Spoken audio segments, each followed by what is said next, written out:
Maria Elena here with Purple Hood Adventures. Welcome back. It's about that time again for some more fun facts. If you guys remember, fun facts are just about my favorite thing to give, fun fact. So today just so happens to be one of my favorite holidays ever. It's Cinco de Mayo. If you guys know me at all, I do love Mexican food, and I also love culture and tradition and travel. So I'm here today to talk about some fun facts of Cinco de Mayo celebrations and some about the culture and heritage. Last year I made a video and we made mole sauce, if anyone remembers that. For what it's worth, I actually don't like mole sauce that much, but it was pretty good for, being mole sauce. I did dump a bunch of garlic and spices, and that just about helps anything. Today we are going to make something else I don't like all that much. Seems to be a theme, but we're going for the authentic traditional foods of Mexico. And by the way, if you keep hearing airplanes out there, I do live near an airport. I should probably just jump on one of those planes and head to Mexico, right? Probably could walk there from here. Okay, so we're going to talk about this sombrero first, though. This is it's about 10 years old. I don't know how it survived this long. Kind of goes along with my 10-month-old pumpkins here sitting on my desk. It's going to remain here for a while. And before we start, I will show you guys where Mexico is. I have to do this just in case. So there are southerly neighbors down here. That's Mexico. And so let's get started. We have 10 fun facts today. The first of which is something we need to clear the air on here, and that is that it is not the celebration of Mexican independence against Spain. That is actually September 16th, which is known as Grito de la Independencia, which translates into Cry of Independence. We're not talking about that today. We're talking about Cinco de Mayo, which is actually the celebration of the heritage of Mexico after the Battle of Puebla in 1862. There was a defeat over the French army despite the odds, and don't worry guys, it was kind of short-lived. The French actually did take over Mexico City and Puebla shortly after that, but it was sort of a symbol of Mexican unity, and that's why it was celebrated. It's kind of how it got started. Anyway, we're here to talk about that holiday today, and we're going to start right here in the U.S. Now, this actually began in the 1950s and 60s when Franklin Delano Roosevelt implemented the Good Neighbor policy, which was supposed to help our relationship with the Latin American countries south of us. So he kind of implemented this policy, and that's kind of how Cinco de Mayo first started getting celebrated. It's now technically a national holiday as of, I think, like 2005, when Bush coined it. So, oh, by the way, it's not a national holiday in Mexico itself. Fun fact. It was at one point. It was coined by Benito Juarez. I think that's his name. We're not going to try to do any terrible pronunciations today, but I believe that was his name. It was since not declared a national holiday. I guess they changed their mind on that. Interesting. Okay, we're going to talk about number 2 of our fun facts here. By the way, I did take notes for myself here. I have I hope I can read my chicken scratch today. I don't have all this memorized, but hopefully I'll be able to kind of remember it since I did kind of write it. Again, I'm thinking back to my St. Patrick's Day videos, by the way, you guys. I feel like I said a lot of the same things. And by the way, I'm not of Mexican heritage, in case you couldn't tell. Not like in Ireland when I was giving my St. Patrick's Day spiel, so that's okay. I can wear my beads, my Mardi Gras beads, and wear my Tortuguero green shirt from Costa Rica. Yeah, we're not going to go off on that tangent. We're going to go on to our number 2 fun fact, which is the largest celebration of Cinco de Mayo is actually in LA. LA does not mean Louisiana, it means Los Angeles. That's actually where my family lives. My mom was born in LA, and they also love Mexican food, just like I do. Must be genetic. Anyway, so if you remember the St. Patrick's Day, the largest celebration was in New York on the other coast. This one's in Los Angeles. So it's the biggest one in the world, by the way. It's called Fiesta Broadway. That's the name of their festival. And by the way, Cinco de Mayo in Canada, they have something interesting in Vancouver called Skydiving Boogie. I don't exactly know what that entails, but it's aerial acrobatics, and there's an air show. Sounds kind of interesting.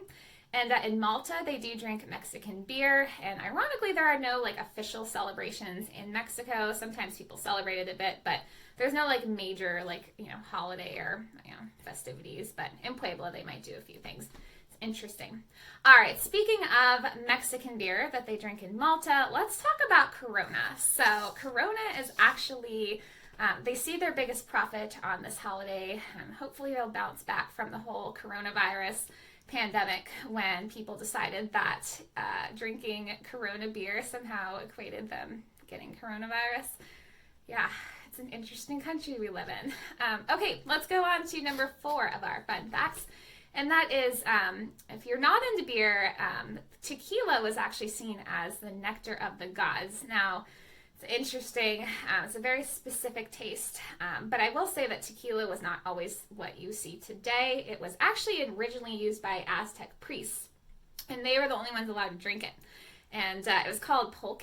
That was the name of it. It was like a milky, like, beer drink, and it was made from the agave plant, and only priests were allowed to consume this.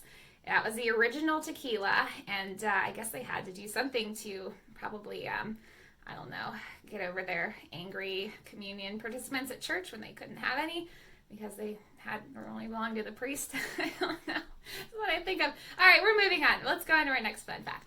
All right, by the way, 11 states do consume more tequila than any other states in the whole country when it comes to Cinco de Mayo, and those states are New York, Georgia, Illinois, Arkansas, California, Ohio.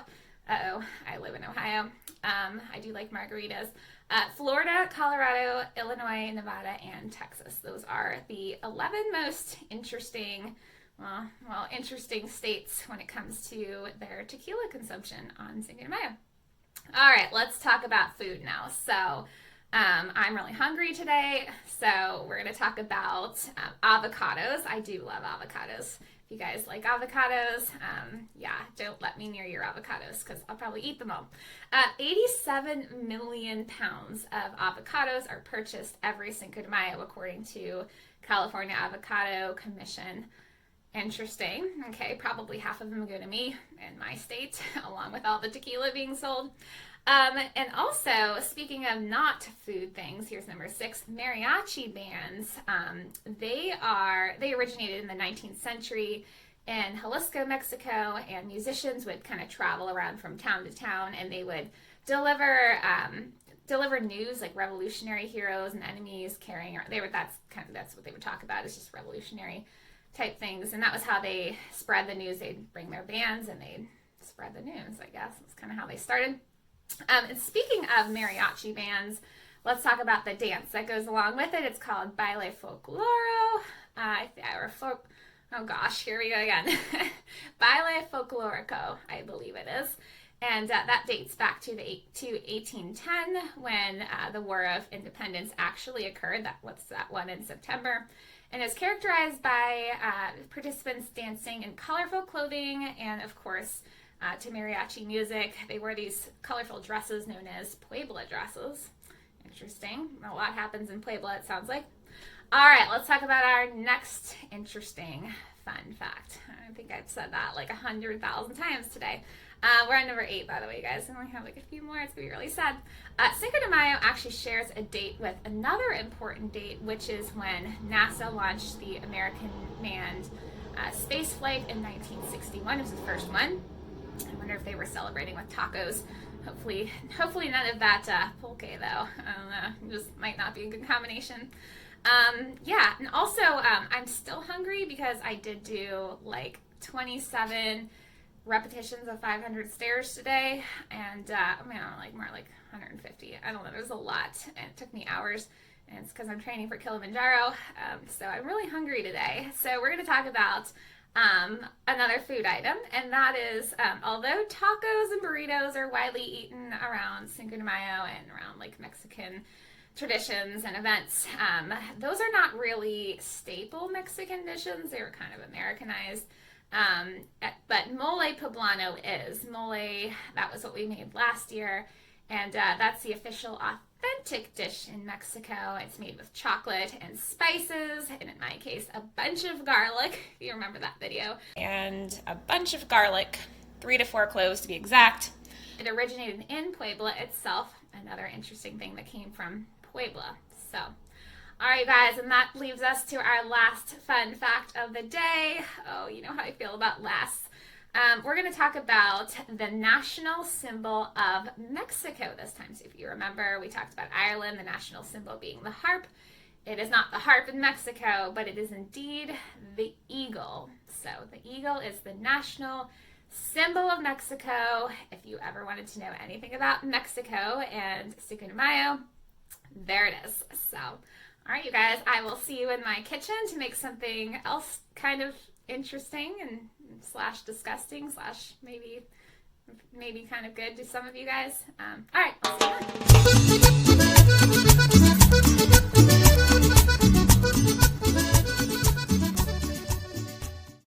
Okay, yes, you guys, we are indeed making flan today. Okay, this is one of those things you either love or you hate. I used to hate it. I don't actually hate it as much anymore, but yeah, you like what I did with that sombrero. Yeah, it's kind of a cute setup, huh? Yeah, so anyway, I don't really love this that much, but my husband loves it, and it's kind of grown on me over the years, so it is authentic. We are going to make dessert this year. We're not going to be making mole sauce like last year. I've avoided the stomach ulcer up until now, and we're going to keep it that way today. A few less spices involved in this one. All right, guys, I took the liberty of measuring out all the ingredients here so you guys didn't have to be bored, or at least not any more than you might already be. Okay, so we have a cup of sugar, a pack of cream cheese, evaporated milk, condensed milk. I think we're going to be using about 1 teaspoon of vanilla, although I like to use a lot more than that. And yes, it is okay to use imitation vanilla. We have here 2 tablespoons of water, like my little shot glass measuring cup there, and 6 eggs. It sounds like a lot, sounds like breakfast, but yeah, that's all we're going to use today. And this is a recipe from an authentic source. This was from somebody who's actually from Mexico who developed this recipe. As you see, it got 5 stars, and I've never made it before, so you guys might be in for some interesting, funny surprises. I hope not too many surprises.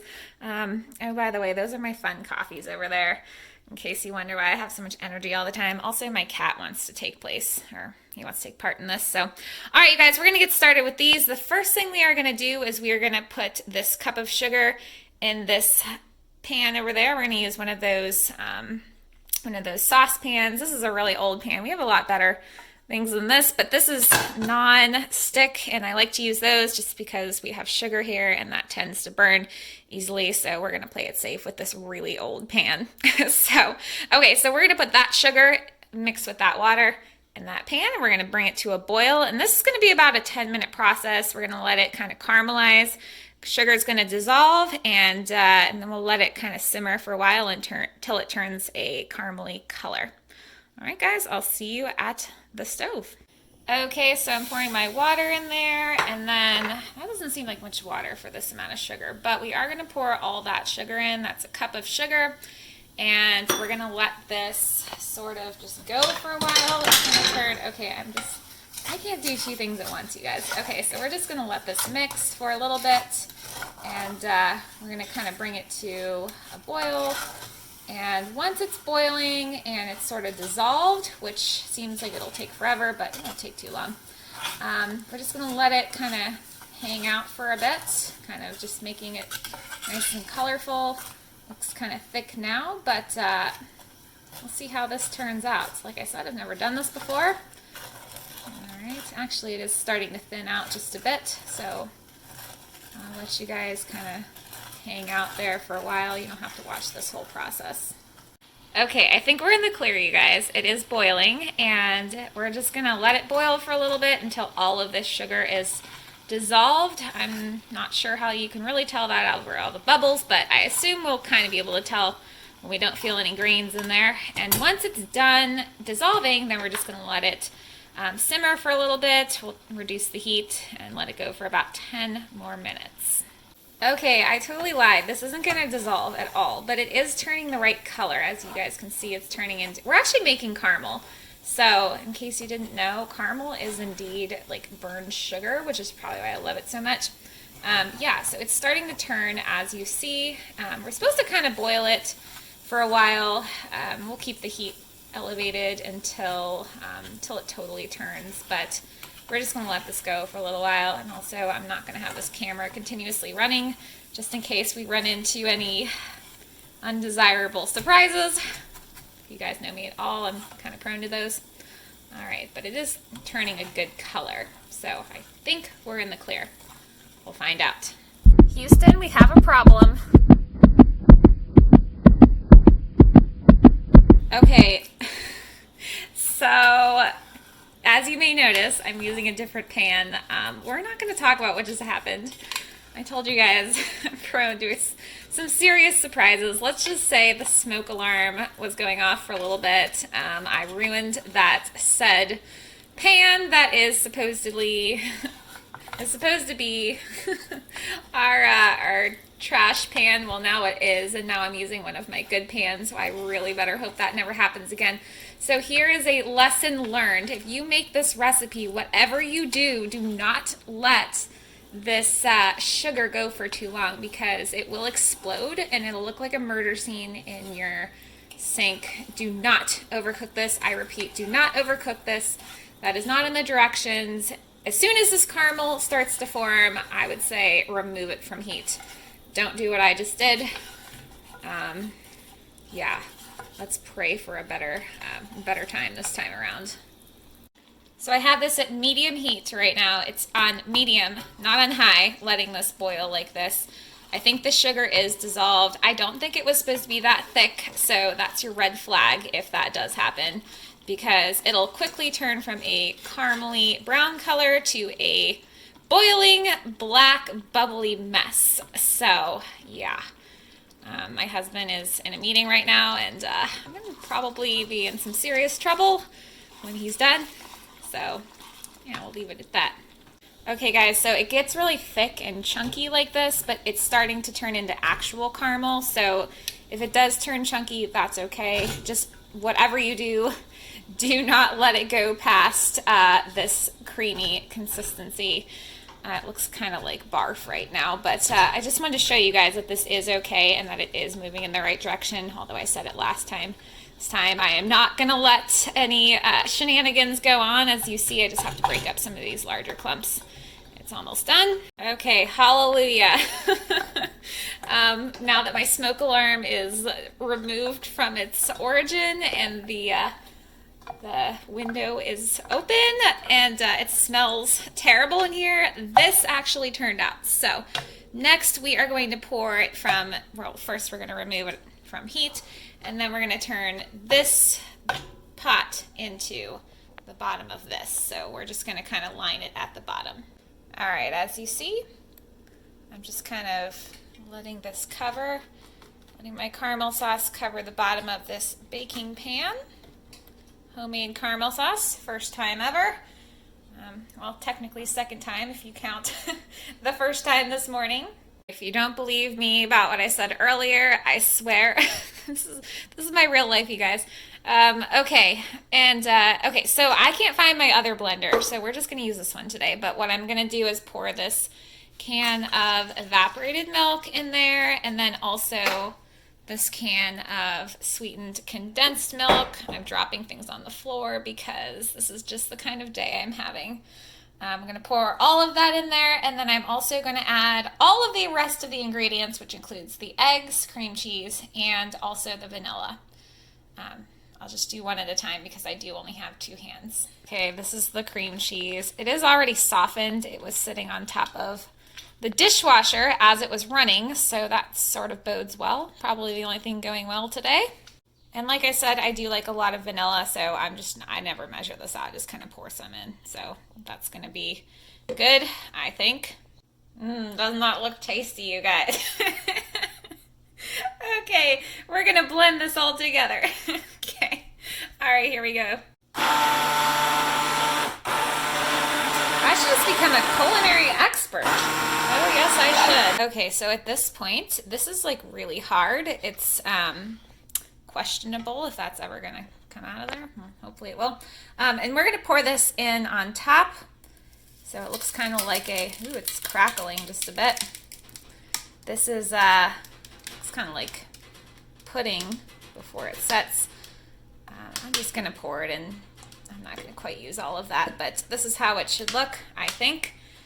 It's crackling, and yeah, so that's on top of that original mixture there. Okay, we're about to do something really interesting. As you see, I've now covered our pan in aluminum foil, and it's supposed to be placed in another pan that is larger than this. However, I do not have a larger baking pan than this one, but I chose to use one of these cast iron skillets. Hopefully that'll be okay. And it's filled with hot water, which we're going to put in for what's called a hot bath. Interesting. So this is sitting in a pan here with hot water at the bottom and our mixture here covered in foil. And we're going to let that go for about, maybe like 5 or 10 minutes or so, I think. It's just filled slightly. I'm not sure what this is supposed to do, but I'm not sure why anybody says this is easy. It's not really all that easy or intuitive. But yeah, we'll see how this adventure goes. Never a dull moment, right guys? While that happens, we're gonna let this oven preheat for 325, and we're gonna cook this for about 50 minutes. This should be really interesting. I am not entirely positive I'm doing much of this correctly, but like I said, every day is an adventure, so I suppose we'll find out. Cinco de Mayo surprises, right? All right, guys, I will see you in the oven. Well, not me, but my FLAN will. Okay, it's done preheating. I removed this from its hot bath. Hopefully it had a nice little relaxing time after all of that terrible, crazy antics, and it's gonna go in for about 50 minutes. I'll see you in 50 minutes, or maybe I won't be. Maybe I'll be like hosing down my house or something, or calling the fire department. But there we go, 325, 50 minutes. Okay, I have not seen this in 50 minutes, but you're about to, so... Oh, that's kind of interesting. It's a interesting shape there. Looks a little concave. Hopefully it's, tastes better than it looks, but yeah, it's okay. Kind of looks like a lemon meringue pie or something like that. Okay, and now that we've successfully created the world's largest crater outside of Arizona, I'd say this is probably ready to cool and be eaten pretty soon. Actually smells much better than it did in here before. It kind of smells like s'mores just a bit. No longer burning smells and aromas going on in my kitchen today. The window is now closed, so we will let this cool, see what shape it turns into in about an hour, and yeah, I guess that's when we will taste test our breakfast, dessert. All right, you guys, see you in about an hour. All right, here we are an hour later. It has deflated just a bit. No longer resembles a crater. Still kind of resembles breakfast just a bit, but yeah, I'm trying to think what that looks like. Kind of looks more like a really sorry Easter basket or something. I don't know. That's what I think of. All right, we're gonna cut into this and see what it's like. See the consistency. Oh, it's coming out pretty well. And at the bottom, as you remember, there is a crust of something unknown at this point. Not sure how this is gonna cut, but let's see how it looks. Oh, look at that. It's coming out just fine, although I only have one hand to do this, so you're just gonna have to trust me on that. As you see, there's some caramel / crust at the bottom. Things came out after all, and I think I'm gonna eat this tonight. It actually looks pretty good. I think this is gonna be one that I actually like. So let's hope that all that ordeal that I dealt with earlier was worth it. And my husband was not too mad because he's already tapped into this. He said it was delicious. He blamed it on ants, which we may or may not have a problem with right now because I like to bake. And as you see, I have some debacles. We have a lot of clocks too in the background. All right, you guys, enjoy this wonderful recipe. Don't make the mistakes I did, and happy Cinco de Mayo. Okay, I suppose I should eat a bite of this since I did go through quite the process to make it. I destroyed a couple pans and also my kitchen and the sink and almost got myself into big trouble. So I promise I will try it. That is really good. I'm not even kidding. That was actually that's probably the best I've ever had. Definitely I highly recommend this recipe actually. I'm surprised because I normally don't like flan. And now I do. So I highly recommend it. It isn't easy, at least not for somebody trying to make it for the first time while recording a video and holding a phone in one hand. But if you're looking for a good authentic recipe and one that doesn't suck, I highly recommend that one. And just make sure you keep a few spare pans and maybe detach your smoke alarm from the ceiling. And then again, maybe you probably need it because you might catch your house on fire. I didn't catch my house on fire. I could have done that. But yeah, all right, you guys will enjoy your Cinco de Mayo today. Hopefully you guys have lots of tacos and mole sauce and burritos and homemade flan. And yeah, enjoy the rest of your day. And I will see you guys next time, next holiday. I don't really know when. So my pumpkin says farewell. All right, guys, see you later.